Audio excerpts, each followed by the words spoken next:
অভ্যন্তরীণ এবং বহির্বিশ্বের হুমকি মোকাবেলায় জাতীয় ঐক্যের উপর জোর দিয়েছেন বিশিষ্ট জন ও রাজনীতিবিদরা। রবিবার রাজধানীতে এক জাতীয় সংলাপে তারা আরও বলেন, নির্বাচন যত দেরি হবে জাতীয় নিরাপত্তার ঝুঁকি তত বাড়বে। তবে কেউ কেউ বলেন, রাষ্ট্রের মৌলিক সংস্কার না করে নির্বাচন হলে জাতীয় ঐক্য ধরে রাখা কঠিন হবে। জাতীয় নিরাপত্তার স্বার্থে জাতীয় ঐক্যমত্য অপরিহার্য শিরোনামে এই জাতীয় সংলাপের আয়োজন করে foundation for strategic and development studies. রাজধানীর গুলশানের একটি হোটেলে আয়োজিত সংলাপে যোগ দেন সুশীল সমাজের প্রতিনিধি, আন্তর্জাতিক সম্পর্ক ও নিরাপত্তা বিশ্লেষক এবং গণমাধ্যম ব্যক্তিত্ব সহ বিভিন্ন রাজনৈতিক দলের প্রতিনিধি।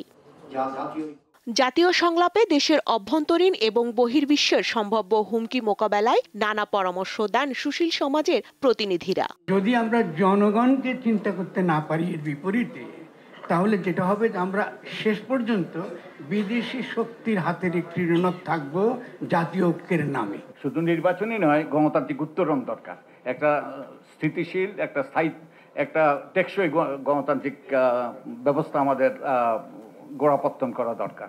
রাজনৈতিক দলের প্রতিনিধিরা বলেন, নির্বাচন যত দেরি হবে জাতীয় নিরাপত্তার ঝুঁকি তত বাড়বে। তড়িঘড়ি করে একটা ইলেকশনের দিকে চলে যান, তাহলে কিন্তু আবার আপনারা অনেকগুলো গণ অভ্যুত্থানের সম্মুখীন হবেন। রাষ্ট্র কাঠামো পরিবর্তন, পাওয়ার ব্যালেন্সের যে কোশ্চেনগুলো দীর্ঘদিন ধরে চলে আসছে, সেই জায়গায় কিন্তু আমাদেরকে জাতীয় ঐক্যের স্বার্থে একটা সেটেলমেন্টে যেতে হবে। 26-এর ফার্স্ট হাফে, যেটা ফেব্রুয়ারি বলা হয়েছে, সরকার জুলাই বলা হয়েছে, এখানে ফেব্রুয়ারিতে নির্বাচন হওয়ার ক্ষেত্রে বাংলাদেশ জামাত ইসলামের কোনো ধরনের কোনো আপত্তি নেই। দেশে জনগণের নির্বাচিত জনপ্রতিনিধিত্বশীল সরকার গঠন করা এবং এই নির্বাচন জনপ্রতিনিধিত্বশীল সরকার যত বেশি বিলম্বিত হবে, বাংলাদেশ তত বেশি নিরাপত্তার ঝুঁকির মধ্যে পড়বার আশঙ্কাটা বাড়ছে। সংলাপে বিএনপির শীর্ষ নেতারা বলেন, রাজনৈতিক দলগুলোর মধ্যে মতভেদ থাকলেও ঐক্যবদ্ধ দেশের জনগণ।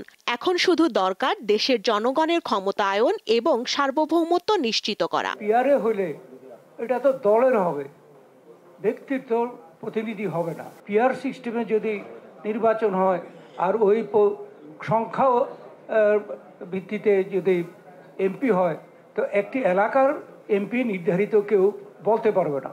অনেকেই বলতে চেষ্টা করেছেন যে জনগণের মধ্যে আপনার কিছুটা বিভেদ আছে, বিভাজন আছে, সেটা জনগণের মধ্যে নেই। আমার মনে হয় রাজনৈতিক দলগুলোর মধ্যে মত ও পথ নিয়ে কিছুটা মত পার্থক্য থাকতেই পারে, যেটাই স্বাভাবিক।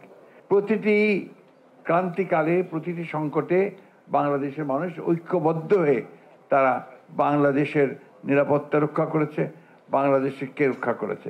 দেশের স্বাধীনতা, সার্বভৌমত্ব রক্ষায় পররাষ্ট্রনীতি, রাজনৈতিক অর্থনীতি, জাতীয় নিরাপত্তা ও সামরিক সক্ষমতা বাড়ানো সহ নানা বিষয়ে পরামর্শ উঠে আসে জাতীয় সংলাপে। স্বস্তিকা সিংহ, দীপ্ত সংবাদ, ঢাকা।